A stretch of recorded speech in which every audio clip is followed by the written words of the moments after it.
Hello, Katie here, and welcome to March. Let me give you a preview of what our Bittersweet Past episodes are going to be this month. March is a long month. Sometimes it feels like it might be the very longest. That's my experience with it anyway. So for our Friday Bittersweet episodes this month, we're going to revisit long conversations. Interviews that we split into 2 episodes when they were originally aired, except this time you're going to hear the entire thing at once. We'll be revisiting a conversation with Oprah Winfrey's producer, Sheri Salata. Then we will visit with a medium who helps Bittersweet Life listener Lynn think through where her life is going from here. And this episode happened prior to COVID, so it will be very interesting to see if there's any indication of what we all couldn't see coming at that time. We'll also learn about Italian cooking and how to do it with Francesca Montello, and end the month with the ultimate travel writer, Paul Theroux, joining us to talk about 5 decades of traveling the world and writing about it. Lots of great conversations. I hope you enjoy the retrospective of long conversations that we take during this long, long month. Enjoy!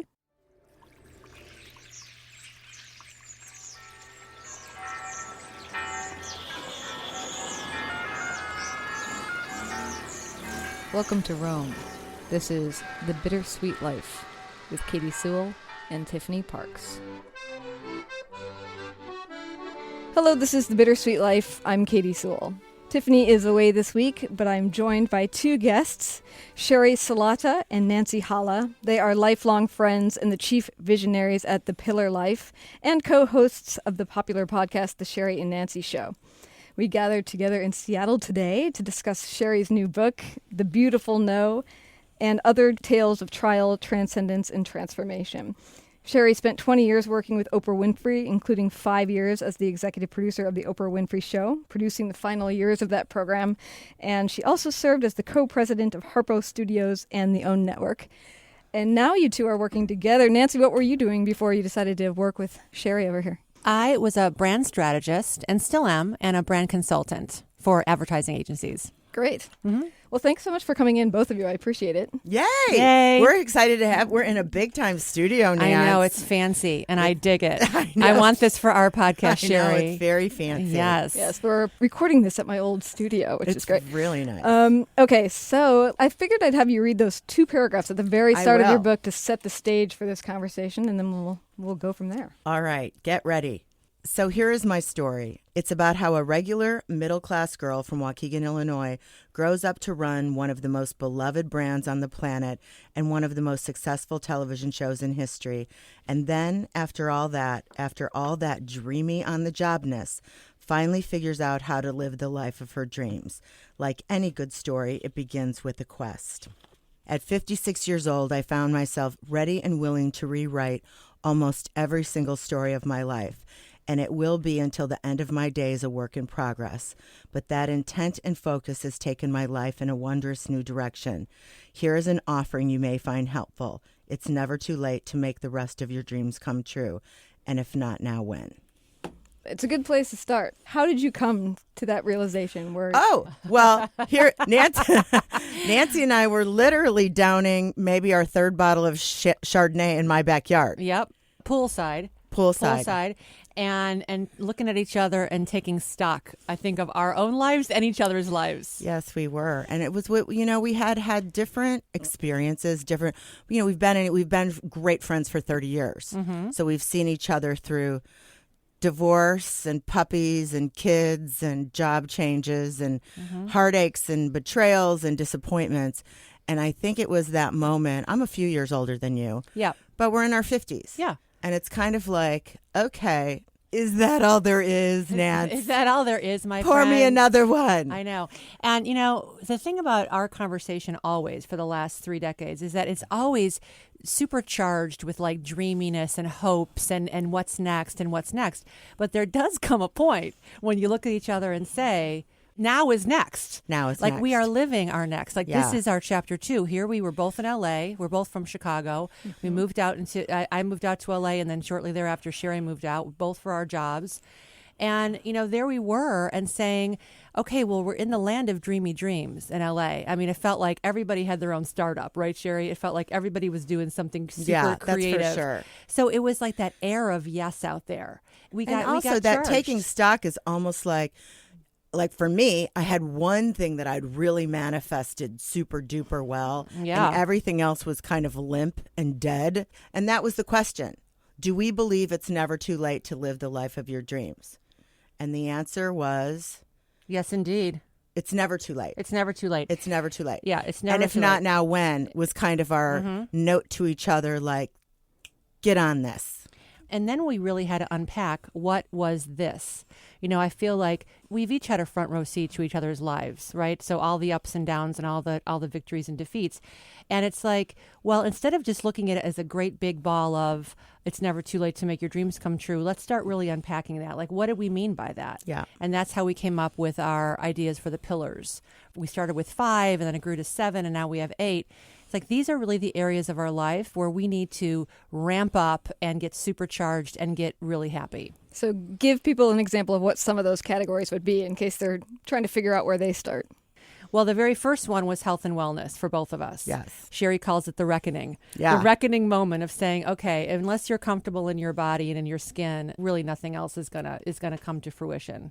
Yeah, and so it's really a life guidance system. So health and wellness, spirituality and happiness, romance and sex, friends and family, and on and on and on, because we're both gals who can go unconscious and get off track really fast. Mm-hmm. All juiced up at the beginning, and then it's like, So we needed a way. Like that gym membership is just sitting in my bottom drawer and I'm never there. That's yeah. right. And we gave each other a lot of support and a lot of like, yeah, you can do it. But then you're right. Then life steps in and gets in the way. And then you realize you wake up a year later or 10 years later and you haven't done those things you've been talking about. Right. And at what point do you realize, are these things actually important to me or are they not? A lot of our listeners want to take a big risk and move overseas, or they want to start a creative thing, but it's like writing. It's you want to write, but it's so hard to start, or it's so hard to keep going. Right. So how do you get pushed past the pain of any of these categories? I mean, I think when I look back on the last 3 years of my life, and I think the same is true of you, Nancy, the key word here is begin. And even if it's small, like I used to think unless I did the big drastic thing, it was, otherwise it's a waste of time.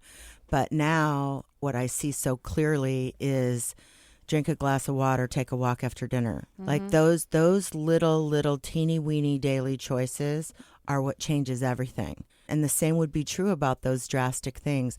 This is so interesting. I didn't tell you this, Nance. I met this woman yesterday who was at a book signing event, and she's put off, her dream is, she's 57, her dream is to go to France and do an immersion language thing for a month. Oh, and she's canceled so cool. on herself 4 times, but she won't totally give it up. I get that. It feels too grand. Like, what are you doing? You're just going to go to France for a month? But yes, sometimes it's that kind of move, that kind of total commitment to self. It's not going to be about your 4 weeks in France, but something's going to happen to you there. Right. Something's going to get stirred. Yeah, it's like when we say to each other, the better it gets, the better it gets, right? So that upward spiral. So each action you take, whether it's small, whether it's a glass of water and a walk after work, and I totally hear that because I am an all or nothing girl. If I cannot be the best and be totally committed, then it's like, oh, forget it. That's not for me. That's not true. And the better it gets, the better it gets. So these little incremental changes can lead to something big. But also, yeah, taking that one splashy move. Like for us, it was like, let's start this media company. Let's start a podcast. Then doors just start opening up. Cooperative components are all of a sudden everywhere. So that woman who's going to spend 4 weeks in France, you're right. It's not just about the 4 weeks. Who knows who she's going to meet over there? I will tell you, she flew in from Phoenix, and I'm sitting there wondering, you flew into Phoenix to come to my book thing? Right. And then I thought, oh, that's why you're here. Because you need somebody to say to you, don't cancel again. Yeah. Don't cancel again. Something's going to happen there that's going to be big. Mm-hmm.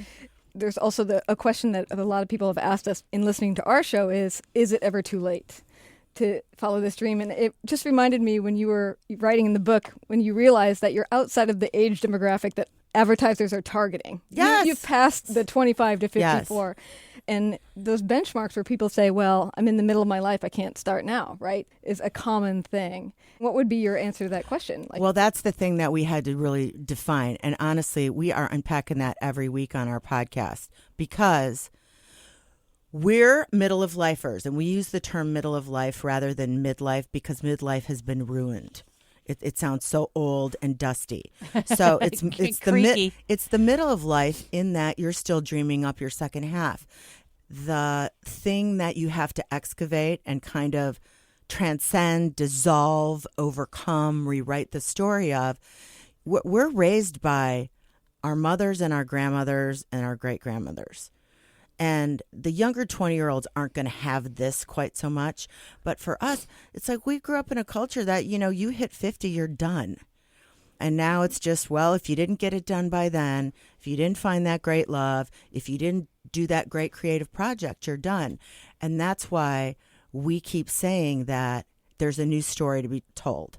Mm-hmm. We're just not going to accept that as the status quo. Yeah. I want to jump to... You were working with Oprah, and after being there for about 20 years, right? Yeah, almost 21. 21 years, you decide to quit. And one of the central themes on this show began because I quit working at NPR and moved to Rome, which was well out of my character. I would have never done a thing like that before. That sounds crazy, Katie. It felt crazy at the time. But of course, great things have come out of it. But what makes you decide to quit that job when it was obviously something that you enjoyed and had a good time doing? Totally time and no other choice. When something comes to an end, it comes to an end. And that's why I was sitting in my backyard drinking 3 bottles of Chardonnay. It's like, okay, the rest of your life is not very good. You haven't had a great romance in decades. You're overweight and unhealthy. You haven't made the choices that I don't need any more information. I've met the greatest experts on the planet, but it's all on a list to do someday. And, when are you going to make your happiness the North Star? When are we going to have the great big juicy lives that are super integrated and super dazzling that we know we can have? Mm-hmm. Well, and I like the word integrated, and it's not like you have to choose one or two things. You get to have all of the things. That was, I think, the one of the best and most sparkling moments that we had in those backyard Chardonnay-soaked conversations. It's like you don't have to just have a great job. You don't have to just have great children that you love. You don't just have to have great friends. You can have all of those things and then some. And you can have adventure, and you can have the big romantic life, and you can have a lot of creativity and innovation. We didn't want to just have one thing because I feel like in different ways, Sheri and I both had sort of one-note lives. I had 2 beautiful children that I raised single-handedly and have great relationships with to this day. Huge accomplishment. And, Sheri had this rock star professional life, amazing accomplishment. I mean, I had a total front row seat to that career. And 2 English Bulldogs. And 2 English Bulldogs. No easy task to take care of those. And also a great family. I mean, you have the great... So we each had a few things, but we didn't have the whole package. I want the whole package. Mm-hmm. And I just refuse to accept that I can't have it. Yeah, but it's interesting to come to the realization that the job is in the way of the rest of the package. Yeah. Well, because it gets so lopsided. And really what's going on there, could I have had a more integrated life with that big job? Yes, of course. I'm often asked on this book tour, do you have any regrets? And I burst into hilarity. Millions. I have millions of regrets. Anybody who says I have no regrets, that's more of a metaphoric stance. Of course. With what you know now, you do a million things differently. It would be like you'd start meditating when you're 15. You'd have your yoga practice. When by the time you're 18, and you'd have all those layered things that help you navigate a big high-flying thing, but also it would have its place. There's no question that big job was filling some sort of worthiness issue for me. Like it was validating me in a way that nothing external really can. At the end of the day, you must fill your own holes. That's right. For sure. Right. What are the things that I loved that you did in this book was you were talking about the question people ask, how do you maintain a good work-life balance? Yeah. And the way that you highlighted it was interesting because it's a thing that we ask that has sort of a negative cultural thing built into it in a way. Like you're supposed to have a work-life balance, otherwise you failed in some way. Well, here's what's so interesting. I mean, I didn't have a front row seat because I was at the studio 80 or 90 hours a week, but I watched Nancy have a really integrated life. She was a successful freelance business writer, and she did that so she could be a real mom and single-handedly raise her kids where they wouldn't feel her absence. And that looked really good to me. I thought she navigated that well. But the reason why in the book I write about I don't believe in work-life balance, I think that whole concept has just gotten so out of whack, it just makes us feel bad about ourselves. Yeah, that's exactly. I was just going to say the same thing. It's like one of those talking points that makes you immediately feel like less than. Shame. I feel shamed. I'm not doing that. I don't Shame. do that well enough. And I think this was your little nugget of wisdom that you came up with once, Sheri. This, you don't even like the word balance because it feels like you're out of balance and you have to activate that core. You got to get in balance. Like it's like effortful and you feel like you're always out of balance and you've got to practice and try to stay in balance, which I thought was a really interesting So you're always in failure. So you're always in failure and shame. Well, it also implies that if you want to spend 90 hours a week at work, you're doing something wrong. That's right. Yeah. That's right. And that's what, I mean, gosh, at 56 years old, to finally get that we have individual recipes for the lives of our dreams. My recipe is not the same as Nancy's, and it's not the same as yours, but here's where we can uplift and support one another is in creating that. Mm-hmm. And kind of discovering what that is and tweaking it, managing it. This is, as far as we know, and maybe we get gazillions of lives. Maybe there's something quantum going on, but, you get this one life to manage. And at a certain point, you've got to become the capital E expert of your life, the curator of your experience, instead of just being a boat on the ocean being bandied about by external things. Oh, my gosh. So true. Oh, my God. Preach, Sheri. Well, listen, that is the truth. We say it in so many different ways. You're the CEO of your health. Our friend Chris Carr came up with that. Yep. She's a wonderful health and wellness expert. And you're like the captain of your ship, and you're the capital E expert. I've heard you say that before, Sheri, and I love it.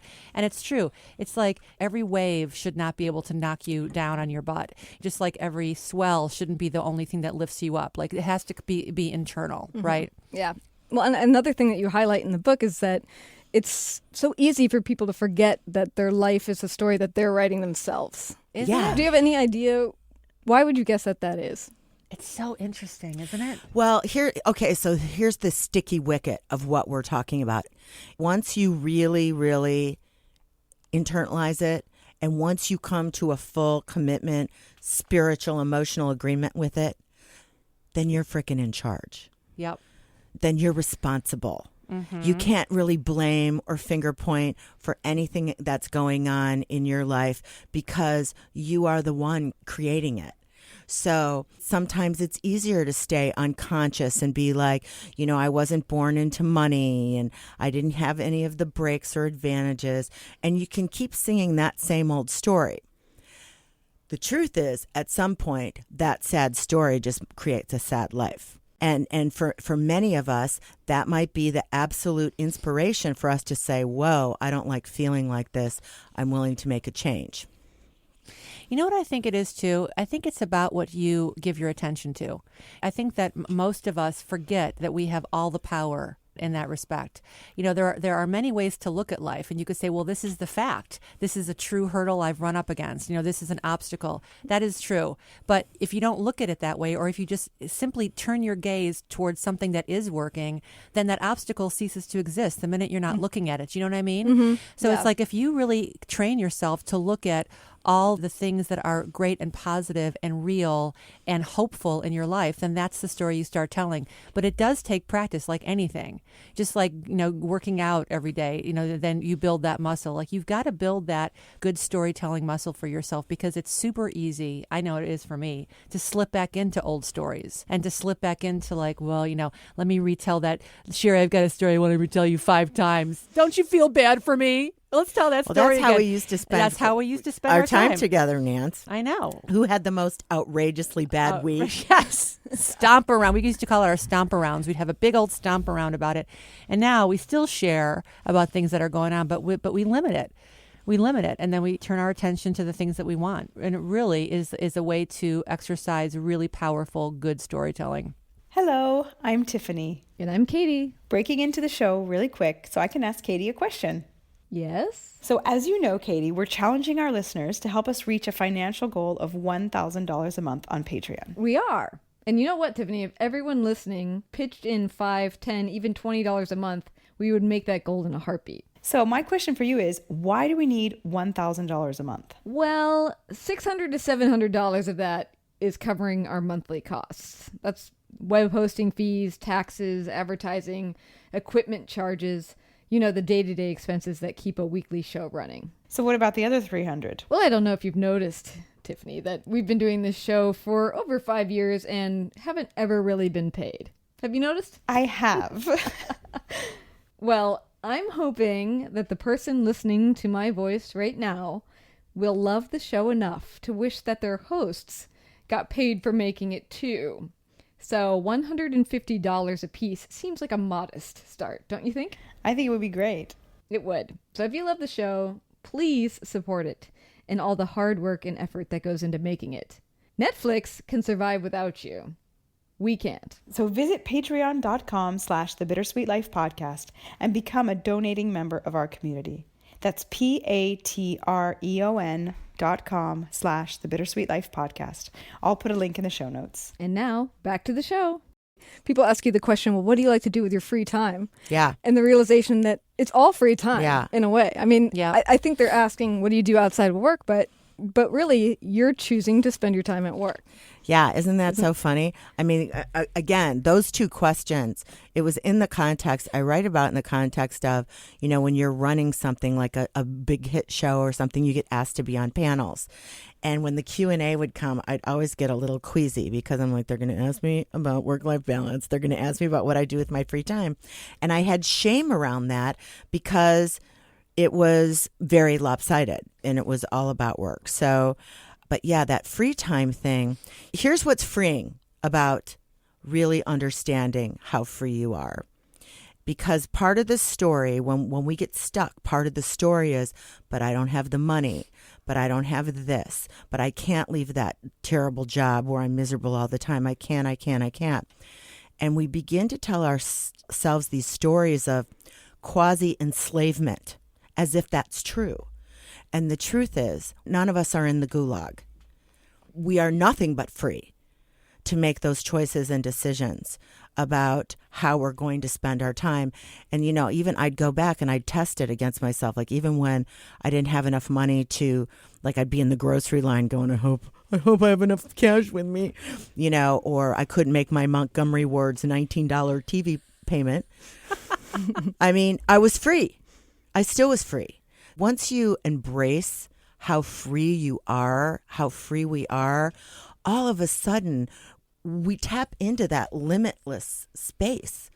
When we tell ourselves the story of imprisonment that really isn't true, all of a sudden we're just like so shut down. Mm-hmm. Is that story because of fear? Yeah, I mean, I guess it is. I think we all have different reasons for telling ourselves certain stories. What Nancy was alluding to, which I think is super, super common, and I think it's very common with women like 40 to older, is there is a voice in our heads that is judgmental, that is destructive, that is cruel, that is a pick apart. And it's, why did you say that? You look so bad in that. You know, that was weird. That person doesn't like you. And it's going off in your head, unbeknownst to you, and is literally creating an energy field around you. And you can't figure out why you feel trapped or why you feel sad or why you feel like you aren't one of the lucky ones, but you're literally telling yourself that story on autopilot. Yeah, it's like it's a very female condition, I think, that inner critic, that relentless, strident inner critic voice that will, lambaste you. And it's the kind of thing that I used to come home from any kind of social event, any kind of party, and be like, oh my God, I hope I didn't say anything wrong to anybody. Oh God, what did I say tonight? And I have to do a mental checklist. And I mean, I think there's something really interesting about getting to the middle of life and you start shedding that stuff. And, it's like you sort of lose some of your inhibitions and you sort of start or shedding caring about what other people think. Yes, that's what I mean. But the real opportunity, though, is what is that voice saying? And why? And where does that voice come from? And I think that women as girls were socialized to be, super restrained and self-critical and careful about their actions in a way boys were not. Boys can run wild. Girls should sit pretty.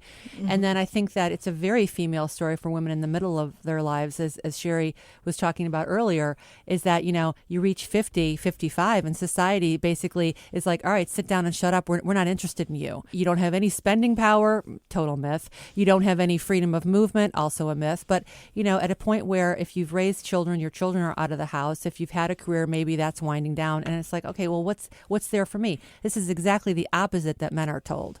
Men, have their quote unquote midlife crisis and they buy a sports car and they go take a trip around the world. And women are expected to do what? So I think it's an interesting conversation to have with women, that inner critic voice and also that middle of life opportunity voice. Hello, this is The Bittersweet Life. I'm Katie Sewell. Tiffany is away this week, and this is part 2 of a conversation with Sheri Salata, Oprah Winfrey's former executive producer. Sheri also served as the co-president of Harper's Studios and of the OWN Network. She's joined by Nancy Hala, her best friend, and co-host on the Sheri and Nancy Show.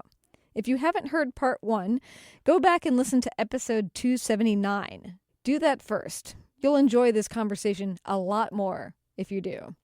Now, Nancy's book is titled The Beautiful No, and Other Tales of Trial, Transcendence, and Transformation. But what is the beautiful no? Well, don't you know it? I asked her. Here's Sheri. Yeah, The Beautiful No is the story about how I got the job at the Oprah Show. And basically, right before that day that changed everything in my life forever, I had gone freelance. I produced television commercials, and I had gotten that break about 7 years earlier. I learned how to produce. I was producing television commercials.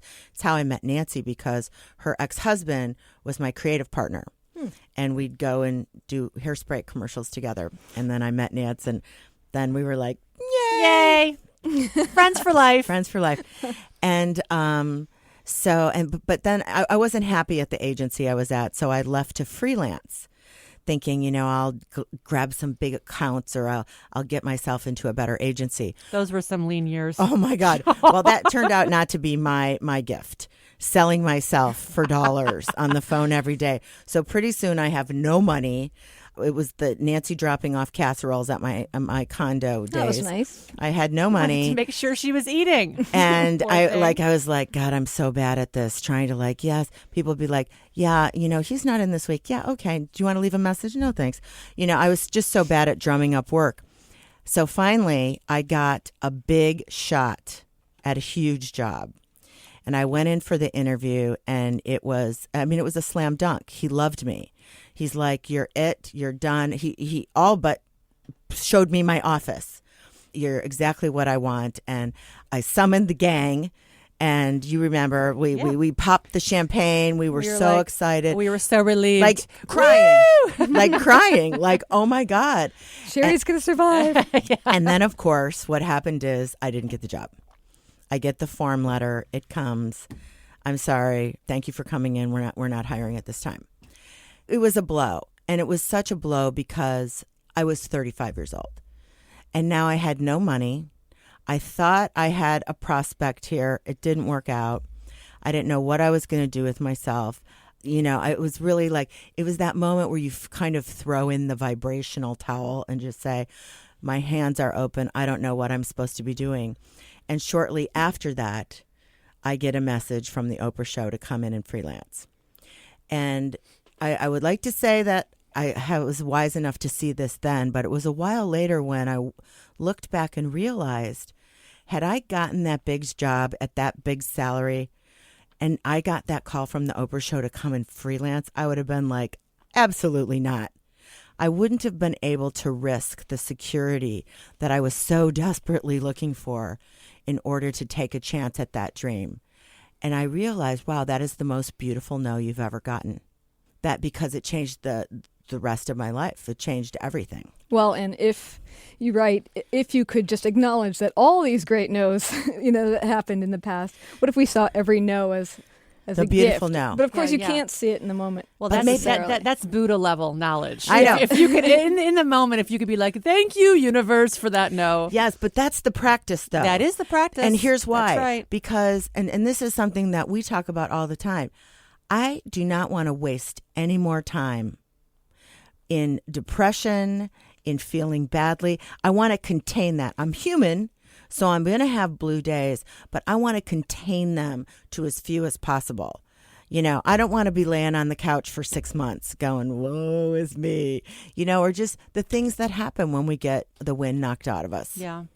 I mean, I feel like now I'm really trying to train myself to think and really believe that if something passes me by, whether it's a chance at love, whether it's a job, whether it's anything, it was not meant for me. And the things that are meant for me, there is no way for me to miss them. They are coming straight at me. I love it. So everything that's meant for me, boom, I know for sure I'm getting it. And the things I don't get, waste not a thought on it. It was not meant for you. Nancy. That's so good. Well, that's my goal. That's my practice. I'm not saying I've achieved it, but that's my practice. Be the Buddha. Yes, Be the Buddha. It's not like in creating this program or in writing this book, you have both arrived and now you have everything you've ever wanted. Yes.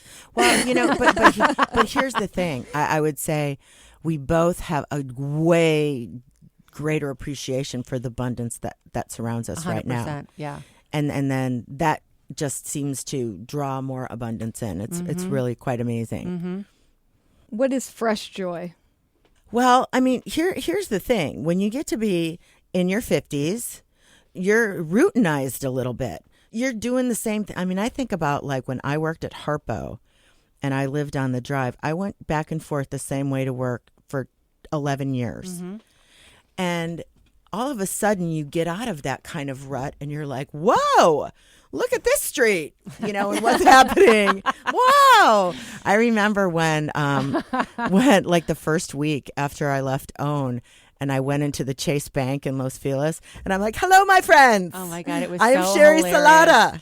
Every time then we would go into that bank. I'm here to cash a check. That's where we would do our business. And she'd be like, come on, Nancy, come over here and meet the manager of this bank. I know. He's a very nice guy. And I'm like, oh my God.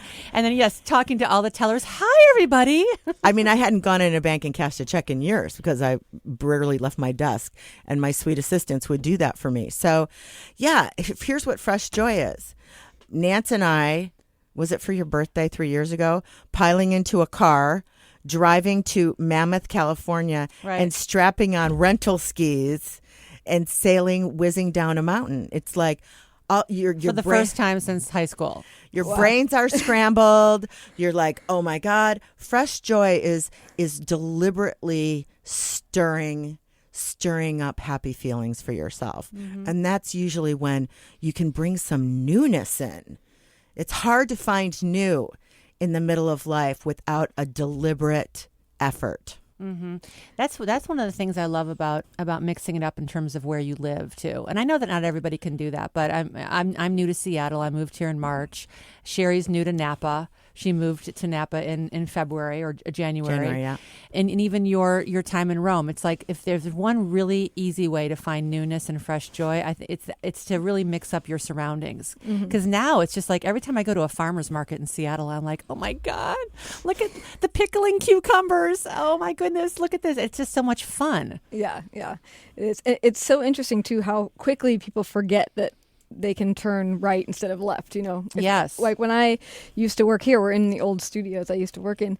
There's an entire street out there covered in food from different places. And I tell you, I ate at the same 4 or 5 places every single week. Yeah. And part of that was because of the bank tellers. I had relationships with the owners and I liked seeing them, but also it was just sort of well, how much time do I have? I only go there, there, there. And then somebody would want to have a lunch meeting and they'd say, well, why don't we try that new place? And you're like, well, I don't know if I want to go to a new place. we could just get lentil soup across the street. I know. Oh my gosh. But I mean, you also do say in the book that there is a place in all this discovery to maintain rituals in your life as well. Oh yeah, I'm deep. I'm a deep ritual girl. I think it's my grandmother's, particularly my maternal grandmother Annie. Things were in a beautiful bone china cup.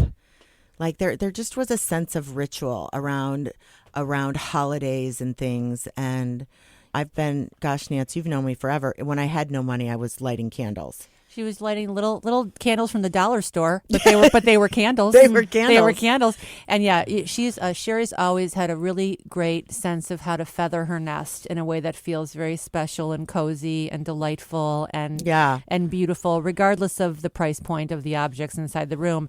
And that has to do with your sense of ritual. And I think that's why ritual. You're such a great hostess. You're such a great like you walk into your home, you feel so welcome because there's always going to be the things that I've come to expect from you. Yeah. You know, I think ritual is a way of bringing sacred to life, you know, and even bringing a little of that to daily life. I mean, of course, I noticed that immediately when I walked into your house. It's my first time seeing Nancy's house in Seattle, and she probably had 20 candles lit. Oh, that was a nice. And I'm just like, that is the thing that I notice, and it adds something a little sacred and reverent to a meeting and to an arrival. Oh, I like that. Reverent. That's nice. Yeah. So it's not really that if the person listening wants to reinvent themselves or their life, it's not that they have to throw out everything. It's not like you threw away the Oprah show and then we're like, now I have nothing. I'll begin at square one. You bring the talents you already have, of course, but how do you integrate the new life with the old life is really one of the questions. Well, and here's an interesting thing, and maybe this will be helpful to all of you listening, is that Nancy and I encouraged each other to do a dreaming process, like for real, not like, you know, like kind of an airy-fairy cotton candy wisp of a thing, but to really start to dream up how we wanted to feel. You know, we both have expat dreams, by the way. I know. You know we do. Very exciting. And I believe you Rome or Tuscany, you Paris. Is that right? Yes. I'm pointing to. Sorry, Pointing to Nancy. that was bad. Bad podcasting for me. I'm getting really relaxed in this old studio. That's so funny. Sheri, Rome, Nancy, Paris. Yes. But please go on. Yeah. I was going to ask that if you in this dreaming process, if you guys have identified a dream that you've had since you were a kid, or maybe since you've started this process that you haven't yet gone after. Nance, do you have? Well, I mean, I have a dream of living either in Paris or in Provence, in a beautiful little farmhouse, and just cooking and writing and living, or living in Paris and being involved in a very immersive language and professional cooking sort of experience. And so those are two sort of different dreams, but kind of in the same location. But I feel like, I honestly feel like I could do that anytime I wanted to. It doesn't feel to me anymore like some distant hope in the future. Like, well, if only. I mean, the truth is if I decided to do that, I could do that right now. And that's really how I feel about my life now. Do you know what I mean? Oh, it's total freedom. It's like it's such really embracing freedom. the freedom you have. Yeah. You know, we learned from this wonderful writer, Marcia Wieder, that it's the law of prerequisites, meaning that you don't make these big jumps and these big life changes until this happens. And that to really have that life of your dreams, you have to start to challenge that law of prerequisites. Like, you know, I can't live in Tuscany till my parents are dead, being a prime example. And understanding that if you challenge that, maybe you can figure out a way to do it and still have all those things. But you know, you did it. You did it. Yeah, surprisingly so. It's interesting, too, when you were talking about that sometimes dreams that we say that we had, say, from childhood or from adulthood, let's say we've always said, I've always said I wanted to live in France. Sometimes it's equally difficult to realize that a dream that you've been talking about like that may be something that you don't actually want to do anymore. Because on the flip side of that, it's when you've been talking about wanting to do something forever and maybe it doesn't fit anymore, it's hard to admit to yourself that you can let that go, even though you've talked about it forever. It's not what you want to actually do. That is so wise. That is so wise. Yes, indeed. That's why that dreaming process now is so important, because you're not going to have the same dreams you had 10 years ago. You know, and yes, it's okay. Let it go. What's your new dream? Yeah. I like it. Yeah. Yeah, you know, I remember reading somewhere or listening to somebody talking, and she said, you can never really give up on a big dream. What you can do is beat yourself up about it. If there's a dream that you really have, that you really do hang on to and like authentically hang on to, not an old story and for some reason you just keep telling the same story. But I mean, if there's a big dream that you've had, that dream is there, like that. In other words, that, and you've really, you know, seeded the landscape for the truth of that to come true. So you can never really give up on it, but you can definitely torture yourself about it for the rest of your life. Like I could torture myself and say, I'm going to do this one day, and then just never do it and be, you know, on my deathbed at 105 and be like, wow, I never did that. So I feel like, yes, you should always be excavating your dreams and really exploring them. Are these my dreams? What are my new dreams? But when you have one that feels like a bedrock dream, it's never going to go away. Even if you stop paying attention to it, all you're going to do is torture yourself about it. So that's why just saying to yourself, yes, that's my dream. I accept it. I'm doing it. And as you write the book, living like you have a long way to go, but you could also die at any time. That's right. That's a shorthand. You said it much nicer than. That's right. Well, yeah, you live today like it's your last. It might be the only day you get. And we've all had painful losses in our lives that demonstrate that to us. But you dream like you're going to live to be 110. You know, so big, bold, interesting dreams. So when you're 45 and 50 and 55 and 60 and 65, as long as you're waking up every day, you still get to dream. You still get to manifest. You still get to create your joy ride. All you have to do is wake up in the morning and you get another chance. Hi there, it's Tiffany. And I'm Katie. We are breaking into the show really quick so I can ask Katie a question. Yes. So, since you've worked for public radio for almost 2 decades, I mean, you're a trained radio professional. Yeah. What is it like for you, specifically for you, to listen to podcasts? I mean, podcasting is kind of like the new blogging. Everyone's doing it. Everyone and their uncle, people who probably have no experience. Oh, yeah. Everybody wants to have a podcast right now. Everybody wants to have a podcast. What do you make of it? Well, in a way, I really love it because I'm a huge fan of audio as a medium for art. I have loved radio since I was a little person. So I'm very glad that people are so interested in it. That said, I audition new podcasts every single week. Really? Looking for new things to listen to. And I hear a lot of shows that are making mistakes that could be avoided if the hosts or the producers of those shows knew a little bit more about radio and weren't just trying to dive in and get going at it. If they knew a little bit more about what makes radio work and what makes it not work, that sort of thing. And now people can get that advice directly from you. That's right. I know. So Podcast Consulting with Katie. This is just one of many thank you gifts that you'll find at our new Patreon page. So you can get help with your podcast dreams and support the show that you love at the same time. Yes. Visit patreon.com/The Bittersweet Life Podcast. Pledge to financially support this show. And you can pick up some podcasting help or some other great prizes if you prefer. Patreon, if you've never heard of it before, is a website that makes it easy for you to support the independent art that you love, like this show. Yes, we humbly consider ourselves artists, and we work really hard to make this show, and we hope that it inspires you and that it entertains you. And if it does, we ask you to help support it. Yes. You know that art doesn't occur in a vacuum. It needs people who are patrons of those arts to keep them going. We can't do it without you. Please visit patreon.com/The Bittersweet Life Podcast right now and help us keep this show going. That's spelled, if you're a terrible speller like me, Patreon. Patreon. Patreon.com/The Bittersweet Life. And we'll put a link in the show notes too. Thank you so much. And now back to the show. Just because on the show I have a tendency to always say to Tiffany, who's my co-host and lifelong friend. I was actually going to ask you guys how long you were friends because I calculated Tiffany and I have known each other for 31 years now. Oh, so we're rivaling you guys just Yeah. slightly. But one thing I always say to her when a topic comes up that's about depression or being stuck in a rut, or even the fact that Tiffany has a bit of an iPhone addiction, I always say, look up and see what the birds are doing.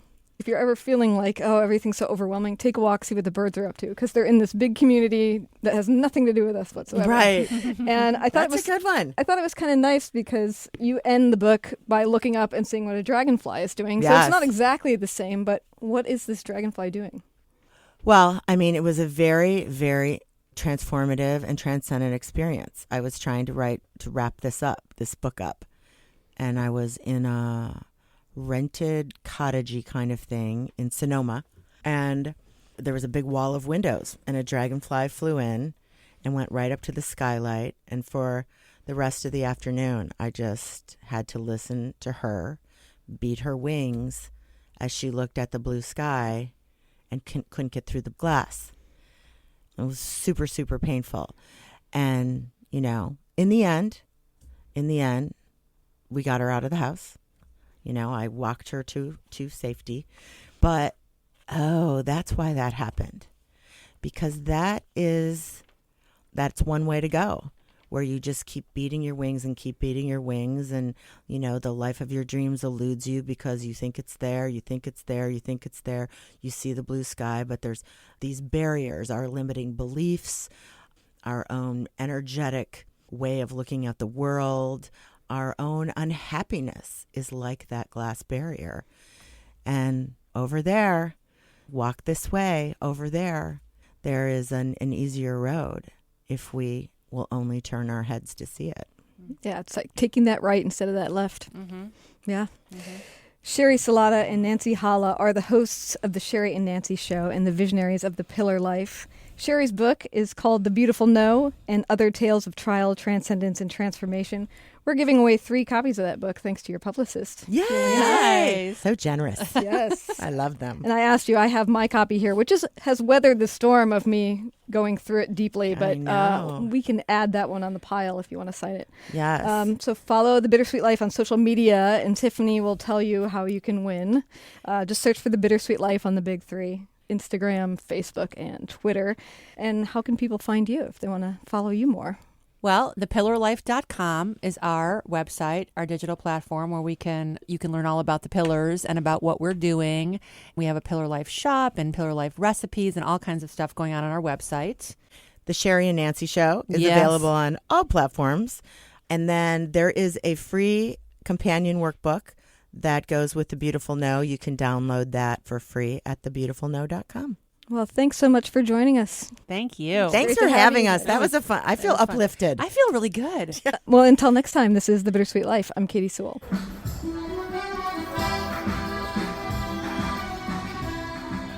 Thanks for all the ways you support us. Give us a good rating on iTunes, subscribe to the show, and pledge your support at patreon.com/The Bittersweet Life Podcast. And for goodness sake, interact with us on social media. Just search for The Bittersweet Life Podcast on Instagram, Facebook, or Twitter. Or send us an email at bittersweetlife@mail.com. That's bittersweetlife@mail.com. If you're interested in sponsoring the show, send us a letter there too. Our logo is by Jody Rick at the Lost Laboratory, with help from our muse, Caravaggio. Talk to you next week. Bye.